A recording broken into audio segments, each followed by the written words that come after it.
Hello, gentlemen. My name is Samuel Leggett with JVS Media Productions. Thank you so much, Titus, for bringing this movie into the world. I had the honor of checking it out at Sundance. This was one of the best films I saw then and still one of the best films out right now. So I just wanted to tell John and Andre, the dynamics of you as a father and son is very intense, but it's very rich and real and raw. And so the question is really for both of you.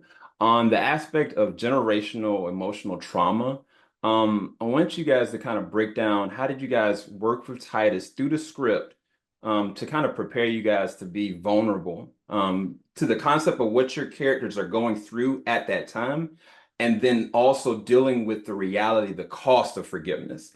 And even with that, did that affect you guys after filming the film? Well, he went in, didn't he? Yeah, they not playing on that. Right? Well, here's what I have to say about that, Billy, is that Titus wrote it as is.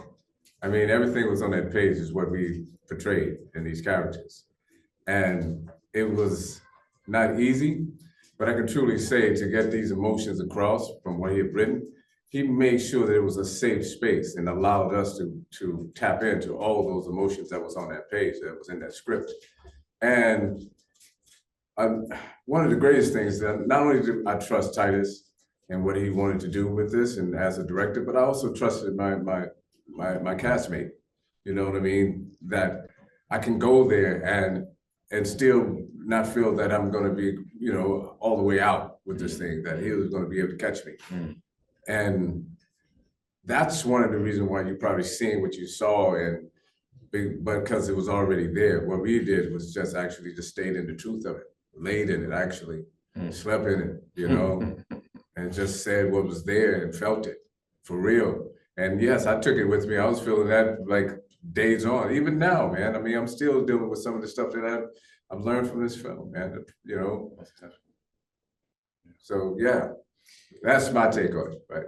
Well said, man. Yeah. I mean, I would say similarly, one of the things I think about a lot is like the ways in which Black folks know stuff, like how we acquire knowledge and how that knowledge is often shared. As you were talking, John, I was thinking about, the Black church, for instance, right? Yeah. We all go to church and somebody get up to sing. We all know within the first 5 seconds whether or not they got it, right? We don't have to talk about it. We don't have to say that. We just all know, right? And if they ain't got it, somebody gonna say, "Baby, that ain't your name." And like, I think it's one of the things I love most about us. And at the same time, there are ways in which we know things that maybe aren't so comfortable to know. So in this case, for instance, when we started talking about this project and about this idea of generational trauma, what we found, I think it's fair to say, is that we all had some experience with it. And so it made it really, difficult to talk about, but ultimately very healing to talk about. And so I think part of what the work that this movie is doing is trying to invite other people into that conversation. So yeah, it's a great question. And I appreciate you asking it, man. You guys had powerful performances, and Titus, thank you so much for being here and what you've done and contributed to the story. Thank you. Thank you. Thank you.